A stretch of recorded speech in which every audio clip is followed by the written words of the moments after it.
y 277 de que Guanajuato fue elevado al rango de ciudad, pues nos resulta interesante platicar sobre nuestra historia, sobre nuestro patrimonio, sobre todo lo que conforma esta excepcional ciudad. Y el día de hoy quiero agradecer profundamente que nos haya distinguido con su participación al maestro David Jiménez Guillén, delegado del INA en Guanajuato. Es arquitecto en asentamientos humanos por el Instituto Tecnológico de Querétaro, con especialidad en restauración de sitios y monumentos. En 2003 obtuvo el premio INA Francisco de la Maza en la categoría de conservación del patrimonio arquitectónico. Es ingeniero arquitecto en asentamientos humanos, es miembro del Consejo Directivo del Colegio de Arquitectos del Estado de Querétaro para el periodo 2016-18 y presidente de la representación estatal del Consejo Internacional de Monumentos y Sitios hasta 2019. Se ha desempeñado como director de Patrimonio Monumental del Gobierno de Querétaro, jefe del Departamento de Sitios y Monumentos de la Secretaría de Desarrollo Urbano, Obras Públicas y Ecología de Querétaro, de enero de 95 a diciembre de 1996 y subdelegado de Desarrollo Urbano, Ordenamiento del Territorio y Vivienda de 2004 a 2013.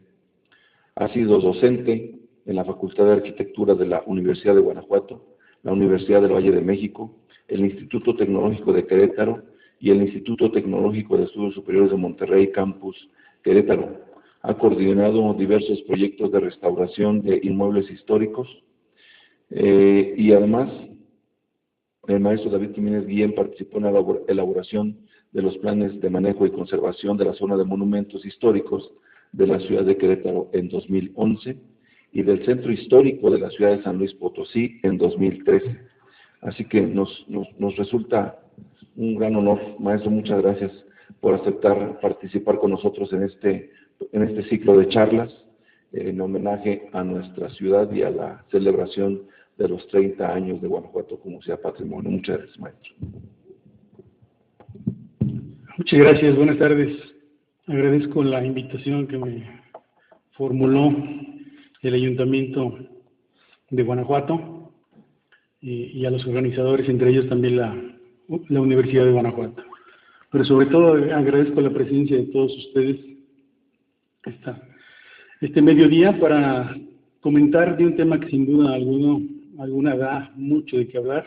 30 años no es un corto tiempo, sobre todo tratándose de una distinción de esta naturaleza.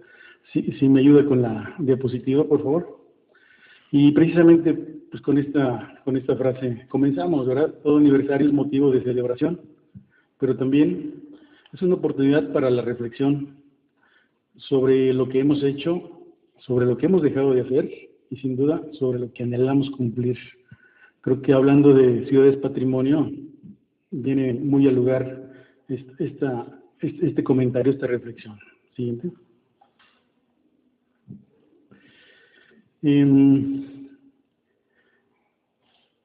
Esto lo escribe Diego Prieto. Diego Prieto Hernández es el director general del INA a nivel federal, de la Secretaría de Cultura.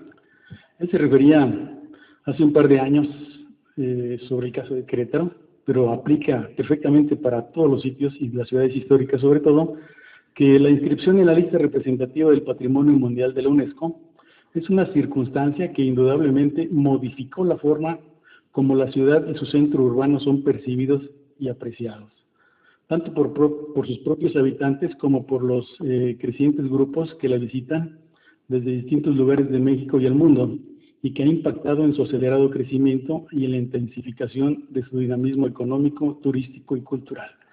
¿A qué se refiere precisamente a esto? Que una inscripción en la lista de patrimonio mundial, sin duda alguna, tiene consecuencias, en cualquier sentido, ya sea favorables, pero también a veces no tanto. Siguiente. En esta circunstancia es necesario realizar un balance de las repercusiones que ha traído consigo esta distinción. Efectivamente hay un motivo de júbilo, ¿verdad?, de festividad, de alegría, el hecho de tener este reconocimiento, de recibir esa buena noticia de que, bueno, pues tenemos un patrimonio mundial. Bueno, en ese marco de una reflexión más amplia sobre la pertinencia las oportunidades y los desafíos que plantea el reconocimiento de ciertos lugares y bienes culturales como patrimonio universal, y su consecuente inclusión en el régimen de protección y salvaguarda establecidos por las convenciones internacionales relativas al patrimonio cultural y natural del mundo. ¿A qué se refieren? Bueno, que efectivamente, pues más allá de la fiesta, de la celebración, a partir de este reconocimiento, pues vienen los aspectos de las obligaciones, de las responsabilidades, ¿verdad? O sea, acabada la fiesta, bueno, pues ahora hay que trabajar. Hay que trabajar por aquello que se luchó y por aquello que se hizo un compromiso. Y de esto vamos a estar hablando. Y aquí, efectivamente, nos vamos a los ámbitos de carácter internacional, a lo que está sujeto e institucionalizado los regímenes del patrimonio cultural. Hay antecedentes, obviamente, posteriores a la Segunda Guerra Mundial, a partir de la creación de la UNESCO, que tiene que ver precisamente con el tema de la cultura, la educación, por supuesto, y que es ahí donde se van a desprender toda una serie de instrumentos que van a normar el quehacer por la protección del patrimonio cultural. Y hay documentos también que son la base doctrinaria del cómo hacer, del cómo actuar en lo que es la conservación del patrimonio. Y nos referimos para 1964 a la elaboración de la Carta de Venecia, la cual deja muy en claro bajo qué principios, qué criterios se debe conservar el patrimonio cultural. Y inmediato a esto, la misma Carta de Venecia establece la necesidad de crear organismos e instituciones que coadyuven. Es así como se genera para 1965, y promovido por la Carta de Venecia, unos meses antes, la creación del ICOMOS, el Consejo Internacional de Sitios y Monumentos, que, bueno, es de carácter internacional, que es un organismo auxiliar de la UNESCO para todo lo relacionado con el patrimonio cultural, ¿verdad? Y que va a concretarse de una manera definitiva su participación del ICOMOS en 1972, con precisamente la creación de la Convención para la Protección del Patrimonio Mundial, Cultural y Natural, que en resumidas cuentas le llamamos la Convención del 72 o la Convención del Patrimonio Mundial, así es conocida, y que tendrá a su vez una ampliación, dado que va a resultar demasiado limitada a la Convención del 72 para dar cabida a la diversidad de expresiones culturales a nivel mundial, lo cual va a ser necesario que se cree una nueva convención en 2003 para arropar a lo que es conocido como el patrimonio inmaterial. Aquí vale la pena recordar que efectivamente el patrimonio cultural es indivisible e inalienable. Es decir, el patrimonio cultural es un conjunto de expresiones y que su diversidad la hace tan amplia que puede ser desde lo tangible o lo intangible, o material o inmaterial, como indistintamente se le conoce. Para efectos de reconocerlos y de llevar un registro es que se han separado estas dos convenciones. Anteriormente todo tenía cabida en la del 72 y ahí simplemente era patrimonio cultural, natural o mixto. Vamos a la siguiente. Bueno, de esta afamada lista, que es una institucionalización a nivel internacional, de esa convención de 1972, es donde se desprende la famosa lista del patrimonio mundial, que a la fecha arropa a 1092 bienes en todo el mundo, de los cuales México cuenta con 35, y de ahí pues están las famosas 10 ciudades patrimonio mundial, de las cuales Guanajuato, como bien sabemos, posee 2, San Miguel y Guanajuato. Siguiente. Bueno, que precisamente aquí están. Para 1988, México logra inscribir a la Villa Histórica de Guanajuato y sus minas adyacentes. Y para el 2008, la Villa Protectora de San Miguel de Allende y el Santuario de Jesús de Nazareno. Y de manera compartida con 11 estados, ¿verdad? Guanajuato y San Miguel de Allende forman parte también de lo que es el Camino Real de Tierra Adentro, que fue inscrito en el año 2010 y que es un conjunto de 60 bienes.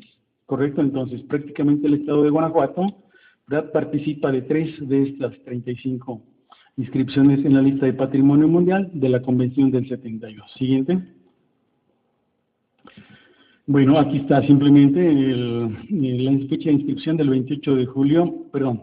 Ahora nos vamos a referir al ámbito, también recordar como un antecedente muy claro lo que es el reconocimiento de la legislación a nivel federal, que establece la ley federal sobre del INA, la creación de zonas de monumentos históricos. Y por el caso de Guanajuato, tiene 4 como estados, el Centro Histórico de Guanajuato, la zona de monumentos históricos, mejor dicho, con fecha del 28 de julio de 1982. Este va a ser un precedente justamente que va a argumentar y a justificar la posterior reconocimiento a nivel internacional. Sabemos también que está la zona de monumentos históricos de San Miguel de Allende, la de Pozos en San Luis de la Paz y Dolores Hidalgo. Entonces, con esto, el estado de Guanajuato posee 4 centros históricos con un decreto federal emitido por el Ejecutivo Federal, por el Presidente de la República, que reconoce estas zonas de monumentos históricos y que por lo tanto son competencia también del INA. Siguiente. Bien, regresando a la Convención para la Protección del Patrimonio Mundial Cultural y Natural, esta, como vimos, se estableció en 1972, pero es hasta 1984 que México la firma, a través de lo que es el Congreso de la Unión, es decir, el Senado de la República y la Cámara de Diputados, en donde se compromete México como Estado parte de la Convención para la identificación, la protección, la conservación, la presentación y la transmisión del valor universal excepcional. Entonces, el famoso BUE. El BUE es el que está asociado precisamente al reconocimiento a los criterios que establece la propia Convención para formar parte de la lista de Patrimonio Mundial. Son 10 los criterios, de los cuales los 6 primeros corresponden al patrimonio cultural y los otros 4 al patrimonio natural. Siguiente. Bien, este es un esquemita que nos permite identificar cuáles son esas partes del proceso de lo que es un sitio de patrimonio mundial. Los 2 primeros tienen que ver con la definición de valores. ¿Por qué es valioso, verdad, un sitio? En este caso, una ciudad, un centro histórico, ¿verdad? Entonces, se identifican los valores de acuerdo con esos 6 criterios que establece la Convención. Se identifican sus atributos y con base en esto es que se propone para que sea inscrito en la lista de Patrimonio Mundial, ¿verdad? Este fue el paso de esas 10 ciudades o de esos 35 bienes han seguido. Pero nos quedamos y ahora sí encerramos en ese cuadrito amarillo, no sé si lo alcancen a leer, 2 aspectos que son igual de relevantes o quizás más que los 2 primeros. Y a lo que vamos es, lo difícil no es llegar, sino mantenerse. ¿Y qué es lo que está faltando? ¿Qué es la segunda parte de esta plática? Lo relativo al manejo y la gestión del sitio, ¿verdad? Los primeros pasos, ¿qué se hizo? Se elaboró un expediente, se hicieron investigaciones, se reunió toda la información para justificar y argumentar que la ciudad de Guanajuato, por tomar el ejemplo, tenía valores, ¿verdad? Es valioso para alguien o para muchos. Se identifican los atributos y se logra la inscripción, ¿verdad? Viene la fiesta, vienen las celebraciones, pero después, pues viene la cruda realidad, ¿no? ¿Qué hacemos ahora? Pues hay que asegurar su conservación de esos valores, de aquello que se manifestó como valioso, ahora es la obligación de conservarlo. Y entonces viene la parte de lo que es el manejo y la gestión del sitio, que vamos a hablar más ampliamente de esto, pero sobre todo el monitoreo, el seguimiento, la evaluación a través de indicadores que permitan identificar esos cambios de los que estamos hablando. Siguiente. Ok. Aquí Francisco López Morales, quien es el director de Patrimonio Mundial en el INA, que es una oficina que se encarga precisamente de dar el seguimiento a estos 35 sitios o de llevar también el control de la lista indicativa de aquellos sitios probables de ser inscritos o candidateados. Él escribe en el marco del 40 aniversario, ¿verdad?, de que hay varios desafíos. Primero, pues que el incremento de los bienes inscritos en la lista de Patrimonio Mundial, para entonces eran 1052, ahora hablamos de 40 más. Eso implicaba un reto para garantizar su adecuada conservación y gestión, que es justamente lo del cuadrito amarillo. ¿Cómo garantizar, verdad, que se conservan esos valores y que se está haciendo gestión para que esto sea así? Por supuesto, aspectos que antes no estaban considerados, hace 40, 50 años, si bien se empezaba a hablar de cambio climático, no representaba un peligro real como lo es ahora. Entonces hay desastres naturales y pues no se diga, nuestro país lo sufrió el año pasado con este terremoto en donde cientos de inmuebles fueron afectados, ¿verdad? Alrededor de 1.400 inmuebles en este país, en 11 estados, sufrieron la devastación y grandes deterioros. Entonces, eso implica un riesgo real para el patrimonio. Y, por supuesto, los desafíos para la conservación asociados a las crecientes presiones debidas al desarrollo, o también la falta de desarrollo, ¿verdad? Para el caso de los sitios de Guanajuato, nos tendremos que referir a esto, las presiones del desarrollo en el centro histórico de Guanajuato y de San Miguel de Allende, del cual vamos a estar refiriéndonos también. Y, por supuesto, el aspecto o el papel que juega el turismo, el incremento, ¿verdad?, que puede en algunos casos amenazar los valores y la integridad de los bienes del patrimonio mundial. Es decir, aquello por lo que se pugnó se puede ver amenazado y de hecho lo es, sobre todo hablando de San Miguel y Guanajuato. Es una realidad que el turismo es un factor de cambio, es un factor que si no se llega a controlar, afecta al patrimonio edificado. Siguiente. Bien, regresando a la Convención del 72, establecen sus directrices prácticas de 2005, aunque ha tenido ya revisiones para el 2012. Ha definido 3 compromisos de los estados parte de la Convención, es decir, ¿a qué está obligado México como país? O sea, para la UNESCO es México, ahí no se habla del municipio o del estado o de la federación, es el estado parte, en su conjunto, el que juega este papel y esa responsabilidad. Y en esto debe cumplir con 3 aspectos que son fundamentales. La protección de los valores universales excepcionales, ya nos referimos a ese BUE famoso, ¿verdad?, que está a su vez fincado en esos criterios para la inscripción. El otro es la autenticidad y la integridad, que está muy relacionado con el BUE, ¿verdad? Están muy ligados. Y el tercero es el sistema de gestión, ¿verdad?, que se hace justamente para asegurar que esa integridad y que esa autenticidad se conservan, se mantienen o se mejoran. Los 2 primeros fundamentan la razón de pertenecer a este grupo de patrimonio mundial. El valor universal excepcional está basado en los criterios para la inscripción establecidos en la referida convención, y el plan de manejo debe tener en cuenta la conservación de los valores que llevaron al sitio a ser declarado patrimonio mundial. Entonces vean cómo está todo ligado, está concatenado. Está bien establecido las reglas sobre las cuales debe darse y asegurarse esta conservación de aquello que presumimos es valioso. Siguiente.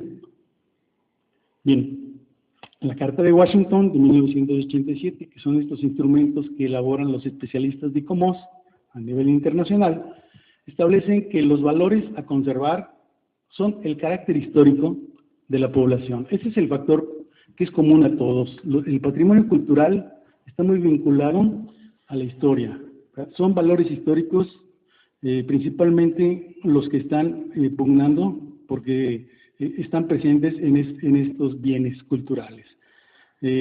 O el área urbana, y todos aquellos elementos, aquí vienen, son todos aquellos elementos materiales y espirituales, ¿verdad?, que son los componentes del patrimonio cultural, que determinan su imagen, especialmente, y aquí nos vamos a referir, rescatamos 2, la forma urbana, definida por la trama, o los lotes, ¿verdad?, las manzanas, y la forma y el aspecto de los edificios, tanto al interior como al exterior, no solamente las fachadas, como generalmente se llega a malentender, ¿no? Entonces, que con que conserves la fachada, lo demás no importa. Lo puedes demoler, lo puedes destruir, y si les dejas la fachada, con eso ya, ¿no? Eso es erróneo, totalmente. Entonces, a través de su estructura, aquí está, o sea, hablamos de estructuras, como en la que estamos, ¿verdad? Hablamos de volúmenes, de estilos, de escalas, de materiales, de color y de decoración, es decir, hablamos de arquitectura y de ciudad. Todo eso para los conjuntos urbanos. Entonces, y aquí viene lo interesante, cualquier amenaza a estos valores comprometería la autenticidad y, por supuesto, la integridad de la población o el área urbana histórica. Entonces, esto es principalmente de las consecuencias que más sufren los centros históricos. Pero es decir, son modas finalmente. La lista de patrimonio mundial llega efectivamente a poner en el ámbito internacional, ¿verdad?, a un sitio, a una ciudad. Y esto traerá como consecuencia la visita. Las visitas, los turistas van a demandar espacios. satisfacer, y entonces es aquí cuando vienen los prestadores de servicios y empiezan a surgir los cambios de uso de suelo, edificaciones, ¿verdad?, hoteles, servicios, y esto atenta contra la autenticidad y la integridad, y muchas veces no se ve así. Efectivamente, el aprovechamiento del patrimonio cultural es totalmente lícito y tiene que serlo, ¿verdad? El patrimonio, los edificios, las ciudades tienen que ganarse su permanencia, pero no en detrimento de sus valores, que eso es lo importante. Cómo mediar, ¿verdad? Cómo conciliar el aspecto del desarrollo con la conservación. Ese es el reto precisamente, y para eso es que existen estos instrumentos como lo es un plan de manejo. Siguiente. Bien, la integridad del poblado histórico, en particular su diseño. Bueno, esto, antes de que termine de referirme, esto formó parte del expediente técnico para el caso de Guanajuato, y se hablaba en estos términos. Dice: la integridad del poblado histórico, en particular su diseño y escala, se ve amenazado por el crecimiento demográfico y la presión urbana resultante. Es decir, hace 30 años o más se estaba hablando en estos términos. Dice: los nuevos edificios altos y el desarrollo en la parte superior del valle amenazan la característica del paisaje.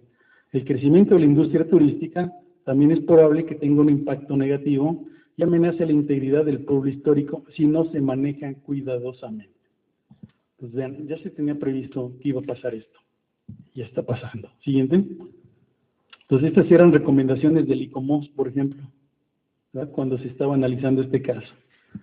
Bien, aquí vamos a esta parte. Esta es una imagen igual de hace 30 años. Podemos ver las azoteas, ¿verdad? ¿Qué son eso? Azoteas, ¿verdad? No hay más. A 3 décadas de la inscripción de la ciudad de Guanajuato, aquí viene parte de estas reflexiones, no contamos con una evaluación objetiva que nos permita comparar al paso del tiempo las transformaciones que ha tenido, para bien o para mal, la zona de monumentos históricos y su área de amortiguamiento. Pues hay unas características que seguramente no les son ajenas a todos ustedes, conocen perfectamente Guanajuato, así eran. Vemos homogeneidad, vemos cómo predominan los edificios relevantes, ¿verdad? Los templos, el teatro, y la homogeneidad de los niveles de las edificaciones, 2 niveles generalmente, y no vemos sobre todo elementos sobre las azoteas. Observen eso, las azoteas están limpias prácticamente. Siguiente. Hoy encontramos esto, ¿verdad? Simplemente desde la calle apreciamos agregados, terrazas, pisos superiores, todos tienen apéndices, cuartitos, bodegas, departamentos, ni hablar pues de los bares, de los restaurantes, de pergolados, de un sinnúmero de elementos que fueron ajenos a las características y a la integridad, ¿verdad?, y a la autenticidad de esa ciudad histórica. Siguiente. No existe un diagnóstico sobre el impacto a partir de la inscripción. Por ejemplo, no hay a la fecha un estudio de cargas turísticas que permita conocer cuál es el comportamiento del turismo, ¿verdad? No hay esa información. Si bien resultan palpables las transformaciones, es decir, basta simplemente por caminar por la ciudad para darnos cuenta de la dinámica que se juega en las calles, en los edificios, en la prestación de servicios, en todo aquello. No existe una entidad que haya coordinado de forma integral las acciones llevadas a cabo posteriores a la inscripción. Y esto va para el INAH también. El INAH no posee información que permite identificar qué ha sucedido en 30 años. El Estado tampoco tiene este banco de información, ni tampoco el municipio. Entonces tenemos ahí tareas pendientes y urgentes. Siguiente. Problemas en el centro histórico. La lista puede ser interminable. Falta de aplicación de los instrumentos de planeación y regulación. Dice, es que no hay reglamentos, no hay planes. Sí los hay, pero como en muchos casos pues no se llevan a aplicar. Es palpable los cambios de uso de suelo, ¿verdad? Viviendas, o que fueron originalmente viviendas, o ya no lo son. O son hoteles, son boutiques, son restaurantes, son cualquier otro uso. Y por lo tanto esto pues ha también sugerido el que salga la gente del centro histórico. Hay sobreexplotación de los predios, hay una voracidad inmobiliaria, especulación terrible, ¿verdad? El costo de las edificaciones en la zona centro pues está por los cielos. Ausencia de especialistas en conservación de monumentos. A pesar de que tenemos una universidad, una maestría y de la cual han egresado cientos, ¿verdad?, de especialistas, de conservadores, pocos son los que llegan a presentar proyectos que efectivamente, ante todo, vean la conservación del patrimonio y la adecuación de los inmuebles, porque como repito, todo es perfectamente conciliable, ¿verdad? Se pueden hacer las cosas, pero de una manera correcta, pero sobre todo a través de la participación de especialistas. Entonces, hay conflictos de movilidad, la existencia de ampliaciones en sótanos o construcciones de pisos superiores, como lo vimos en la imagen, o el uso irregular de las azoteas. Siguiente. El fenómeno de ampliaciones, que no es otra cosa más que alteraciones desde el punto de vista de la conservación, cualquier elemento que se le agregue se considera una alteración, es decir, que no formó parte del conjunto original. Denota no solo cambios en la morfología de los edificios, sino también los cambios de origen en los usos del suelo, lo que nos lleva a pensar en los proyectistas o diseñadores, que en la mayoría de los casos se ven involucrados, ¿verdad? A veces por exigencia de los propietarios. Bueno, pues el que paga manda, han de decir. En la mayoría de los casos se ven involucrados en propuestas que alteran espacial, estructural y funcionalmente los edificios históricos. En la mayoría de los casos no son especialistas en restauración de sitios y monumentos, quienes buscan adecuar la función al edificio y no al revés. Esto es bien importante. Un profesional de la restauración sabe perfectamente que el edificio tiene una capacidad tanto espacial, estructural, y es en función de esto que se hace un estudio para adecuar el uso, ¿verdad?, y la función al edificio. Cuando no participa un especialista, lo que hace es alterarlo, ¿verdad? Si necesita abrir, no le va a importar demoler muros o abrir puertas o ponerle y quitarle cosas, ¿verdad? Eso es cuando no participa un especialista, ¿verdad?, que no tiene la formación profesional de la conservación. Cuando sí participa un especialista, efectivamente el proyecto tendrá seguramente un éxito. Siguiente. Bueno, las acciones realizadas durante años por el gobierno del Estado y los municipios son en términos generales buenas. Esto es de reconocerse. En 30 años no todo ha sido malo, por supuesto. Se han hecho innumerables restauraciones. La conservación de los edificios relevantes, de casonas importantes, la inversión, los proyectos. Definitivamente ha habido mucho trabajo y la participación, y esto se debe reconocer. La creación también, la formación de especialistas, de muchos sectores también, por supuesto, el sector turismo, el sector social, las universidades, es decir, sí ha habido cosas buenas, cosas positivas, pero sin una articulación o la falta de proyectos, aparentemente sin seguir una visión de objetivos claros hacia dónde se quiere llegar, derivado de la falta de implementación de un plan maestro, de un plan de manejo y de la unidad de gestión, que es precisamente lo que está promoviendo la Convención del Patrimonio Mundial. Es decir, a pesar de todos estos esfuerzos, no hay una visión integradora, ¿verdad?, que conjunte todas esas acciones, todos esos recursos, todas esas buenas prácticas, para que entonces el resultado sea favorable. Siguiente. Bueno, aquí vamos a la parte de lo que es el plan de manejo. Es un mecanismo de gestión de un sitio patrimonial que condensa un conjunto de, fíjense bien, un plan de manejo no es este documento nada más, como un programa de desarrollo urbano, va mucho más allá. Este condensa instrumentos normativos, instrumentos de carácter estratégico y también operativos. Es decir, es un sistema, es un mecanismo para la acción concertada, y aquí viene lo interesante, aquí participan todos, el sector público, el privado y la sociedad en general. ¿Para qué? Para conservar, investigar y difundir los valores universales, finalmente, que es de lo que estamos hablando. Todo esto en un marco de desarrollo sustentable. Siguiente.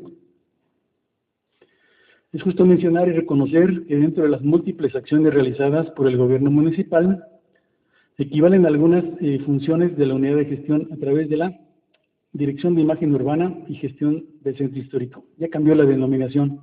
La administración actual conformó y le cambió esta denominación. Antes era la Dirección de Protección y Vigilancia, ¿verdad? Con esto se espera justamente recuperar estas funciones de la unidad de gestión a través de esta Dirección de Gestión del Centro Histórico, y que depende de la Dirección General del Medio Ambiente y Ordenamiento Territorial del municipio de Guanajuato. Entonces, a partir de la presente administración. Siguiente.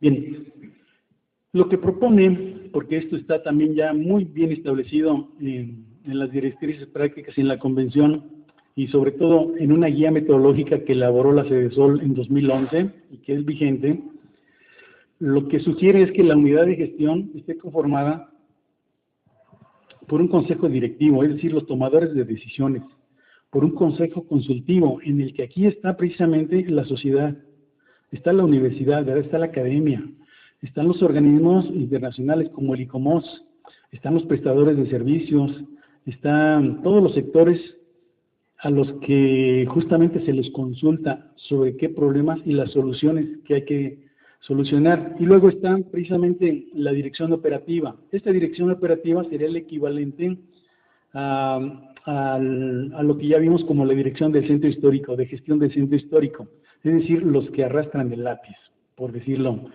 en estos términos. Siguiente. Bien, ante el cambio de administraciones se presenta una nueva oportunidad, o sí, otra oportunidad, ¿verdad?, de construir consensos y acuerdos bajo la directriz del plan de manejo. Los primeros pasos ya fueron dados. O sea, a esto vamos ahora. Siguiente, por favor. Bien, como ven, hace apenas 2 meses, sí. El 14 de septiembre de 2018, en la sesión extraordinaria número 24, el Cabildo de Guanajuato aprobó el plan de manejo de la zona inscrita en la lista de Patrimonio Mundial por la UNESCO y la implementación de la unidad de gestión del centro histórico, es decir, la pasada administración, antes de salir, ¿verdad?, hizo esta muy buena acción, dio ese primer paso. De algo que ya habíamos revisado desde enero de este año en la Comisión de Cultura y Turismo, ¿verdad? Por aquí está el ingeniero Juan Carlos Delgado, ¿verdad? Estuvimos trabajando meses antes y luego todavía en enero lo discutimos, pero no había subido al pleno de Cabildo. Entonces, tuvimos una entrevista con el entonces presidente municipal y pues logramos convencerlo de que era importante dar ese paso, ¿verdad? Afortunadamente aceptó y se gestionó y quedó aprobado. Siguiente. Y bueno, pues ahora sí que el 21 de noviembre, también hace apenas unos días, fue publicado en el periódico oficial del Gobierno del Estado de Guanajuato, lo que es el plan de manejo y la creación de la unidad de gestión. Entonces, como ven, ya está puesta en marcha, ya se inició este mecanismo, que ojalá pues tenga una continuidad en la presente administración. Siguiente. Bien, hablando un poquito de las competencias y de lo que le toca a cada una de las partes, sí quiero recordar lo que le toca al INAH, ¿verdad? Todo lo contenido en los 2 perímetros. Es decir, el INAH es competente y por lo tanto requiere de autorización todo lo que suceda en la zona de monumentos históricos en la zona inscrita en la lista de Patrimonio Mundial de la UNESCO, esto de acuerdo a la Ley Federal del INAH y su reglamento correspondiente. Siguiente. Ahí se establece en el artículo 42, tanto de la ley como del reglamento que coinciden, que toda obra en zona o monumento, inclusive la colocación de anuncios, avisos, carteles, templetes, instalaciones diversas o cualquier otra, únicamente podrá realizarse previa autorización otorgada por el instituto correspondiente, para lo cual el interesado habrá de presentar una solicitud. Es decir, el INAH es competente en todo lo que sucede en esas zonas, por determinación de la ley. Siguiente. Del municipio, hablando de generalidades, pues, le toca otorgar la licencia de funcionamiento para comercios y servicios ligados directamente con los usos de suelo, alineamiento, reglamento de construcciones, el cuidado de los coeficientes de ocupación, de utilización, de absorción de agua, la regulación de las estructuras, lo relativo a protección civil, entre muchas otras de sus funciones. Pues como vemos, cada dependencia tiene sus propias atribuciones, sus propias competencias, pero son complementarias, que eso es lo extraordinario de esto. Siguiente, y es lo que estamos buscando. ¿A través de qué? De firmar convenios, de formalizar esos compromisos entre la federación y la autoridad local, es decir, el municipio. ¿A través de qué? De un convenio de colaboración y coordinación y de un convenio para la operación de la ventanilla única de licencias. Aquí cabe destacar que desde hace varios años, el municipio de Guanajuato y el Centro INA Guanajuato trabajan de manera muy coordinada para el asunto de las licencias. Cada semana nos reunimos en la mesa de monumentos históricos y se revisan justamente las solicitudes, los ingresos que hay sobre la zona de monumentos históricos y se determina lo conducente. Si hay que hacer una inspección, si hay que suspender, si hay que regresarlo para que se complemente, en fin, se hacen todas las observaciones. Lo que queremos es darle una formalidad y es la propuesta que le estamos haciendo, ¿verdad?, al ayuntamiento, a la administración actual. Siguiente. Y en términos generales, este es el objeto del convenio: establecer un mecanismo de coordinación para atender con eficiencia todo tipo de trámite administrativo que esté relacionado con la expedición de autorizaciones, licencias de proyectos, obras, anuncios, avisos, carteles, templetes, instalaciones diversas, toldos o cualesquiera otra que violen las disposiciones aplicables, etcétera, etcétera. ¿En dónde? Pues en el polígono inscrito en la UNESCO. Siguiente. Para garantizar que todas aquellas acciones que se llevan a cabo en el Centro Histórico de Guanajuato no vulnere el valor universal excepcional, respetando los criterios de autenticidad e integridad que fueron tomados en cuenta por el Comité de Patrimonio Mundial, conforme lo estipulado en la convención ratificada por el Congreso de la Unión en el 84. Siguiente. Bien, simplemente haciendo referencia a la imagen anterior, de lo que se trata es, en lo sucesivo, trabajar de manera coordinada, de manera conjunta. Es decir, hay cosas que efectivamente pueden ser reversibles, que se dieron en el lapso de estos 30 años, que se pueden corregir. El municipio tiene muchas normas, reglamentos que pueden facilitar llevar a cabo y revertir acciones que no fueron correctamente adecuadas y que sí están afectando el aspecto de la integridad y la autenticidad, es decir, los valores del sitio. Entonces, hay acciones que sí se pueden implementar para revertir o corregir lo que no debe haberse hecho. Es también importante comentar, si ya se fijaron por ahí, hay un nuevo logotipo ya de la Secretaría de Cultura con otros colores, ¿verdad? Estamos precisamente también en una etapa de transformación de lo que es el INA. El INA pues, es este organismo que sí viene desde 1939, tiempos de Lázaro Cárdenas, con una tarea muy definida para garantizar la investigación, la protección de la difusión del patrimonio prehistórico, arqueológico, antropológico, histórico y paleontológico de México. Sin embargo, en los últimos años, y no muchos, 3 años para acá, ha habido cambios a lo que es la Ley Orgánica de la Administración Pública Federal. Apenas en diciembre del 2015 se creó la nueva Secretaría de Cultura, a la cual estaba asignado el INA. El INA estaba asignado anteriormente a la Secretaría de Educación Pública, a la SEP. A partir de 2015, ahora es un organismo descentralizado de la nueva Secretaría de Cultura.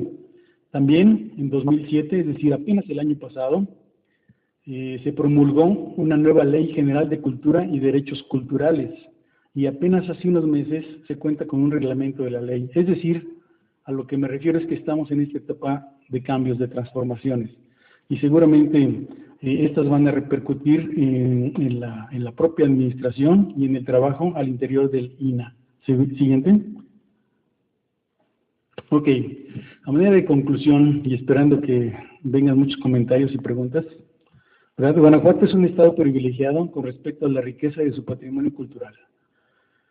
Tenemos efectivamente extraordinarios ejemplos en el ámbito de la arqueología, en el ámbito de la cultura a través de museos, de instituciones y de centros históricos. Por décadas se han realizado programas, y esto es un reconocimiento, se han realizado acciones e inversiones en favor de la conservación y la difusión. Simplemente hace unos meses el anterior gobernador del estado, tomando protesta al comité del ICOMOS en Guanajuato, hizo mención de inversiones de más de 1,000 millones de pesos para el ámbito del patrimonio cultural, de la cultura en el estado. Esto, sin duda alguna, es de reconocerse, ¿verdad? Están ahí las acciones. Sin embargo, estas han sido desarticuladas, que es a lo que quiero referirme, carentes de una coordinación y sin un sentido de integralidad que mejore la habitabilidad y sobre todo en un marco sustentable. Esto es lo que nos falta. Siguiente. No se cuenta con un diagnóstico y esto es urgente, ¿verdad? Es una de las primeras tareas de que la unidad de gestión del municipio, en conjunto con las dependencias estatales y las federales, como es el Centro INAH, tenemos que abocarnos. Es urgente que podamos contar con un diagnóstico que identifique los procesos de reestructuración y las transformaciones del centro histórico y las minas adyacentes, derivadas o a partir de la inscripción en la lista de Patrimonio Mundial. Este sería el primer paso, tener en blanco y negro, de manera cuantitativa, ¿verdad?, qué es lo que ha sucedido, cuáles han sido los aciertos y los desaciertos. Tampoco se ha evaluado el impacto en la autenticidad y la integridad del patrimonio cultural como un soporte del valor universal excepcional que dio origen a la inscripción. Siguiente. Para el caso de Guanajuato, fue aprobado el plan de manejo y la unidad de gestión al término de la administración municipal anterior. Sin duda es un gran inicio y le queda la responsabilidad de su operación y la administración ahora sí que a la recién administración que inicia este periodo de gobierno. Es una gran oportunidad histórica para hacer las cosas diferentes, ¿verdad? Siguiente. El municipio cuenta ya con un área administrativa para la atención del centro histórico. Es necesario fortalecerla, transformarla, incluir sobre todo perfiles adecuados, ¿verdad? Restauradores, conservadores, abogados, quien maneje un sistema de información geográfica que sería fundamental, valioso, justamente para eso, para manejar la información, para saber efectivamente qué ha pasado, ¿verdad? Y que esto sirva para la toma de decisiones. Eso es lo más importante, lo que viene. Y es necesario fortalecerla y transformarla en la correspondiente unidad de gestión, ¿verdad? Estaremos trabajando de manera conjunta con el municipio, de manera muy cercana. Siguiente. Bueno, el problema de los centros históricos es multifactorial, ¿verdad? Los intereses sobre el centro histórico provienen de distintas maneras y formas. Todo mundo tiene un interés y estos intereses a veces son contradictorios, ¿verdad? No es lo mismo el interés que tienen ustedes como sociedad, ¿verdad?, al interés que tienen las instituciones o el interés que tiene quien se maneja en el mercado inmobiliario o los prestadores de servicio, ¿verdad? Es indistinto, pero justamente de eso se trata, de elaborar consensos. Y por lo tanto, las soluciones también son multifactoriales, es decir, las soluciones tienen que considerar y tomar en cuenta a todos y cada uno de esos factores que inciden sobre los centros históricos. Siguiente. Y bueno, esto lo escribió también Francisco Vidargas, quien viene en representación también el próximo domingo por parte del gobierno federal a esta celebración de los 30 años. Él escribió en estos términos, dice: los procesos de planificación para el manejo de sistemas patrimoniales son la conservación integral, es decir, que no quede nada fuera, todos los factores tienen que estar ahí, una conservación integral, el uso sustentable y la corresponsabilidad multisectorial, todos los sectores representados y todos participando, ¿verdad?, pero sobre todo la participación cada vez más activa de la sociedad civil. Siguiente. Bueno, la conservación del patrimonio cultural no es un fin en sí mismo. Es decir, ya no podemos referirnos a la conservación únicamente en términos de conservar las piedras, de conservar los edificios, porque vemos que hay muchos factores que están atrás de esto. Es la consecuencia de la aplicación de instrumentos para su protección y gestión con una visión estratégica integral. Siguiente. Perdón. Bueno, esa era la última. ¿Sí? Pues muchas gracias, esto es lo que quería compartirles, es en términos de eso, de hacer un acto reflexivo, ¿verdad? De sí ver hacia atrás, pero sobre todo lo más importante es a dónde queremos llevar, ¿verdad? Tanto Guanajuato como San Miguel, o el Camino Real de Tierra Adentro, o las 10 ciudades patrimonio, o esos 35 bienes mexicanos en la lista de patrimonio mundial. Estoy abierto para sus comentarios, para sus preguntas. Muchas gracias.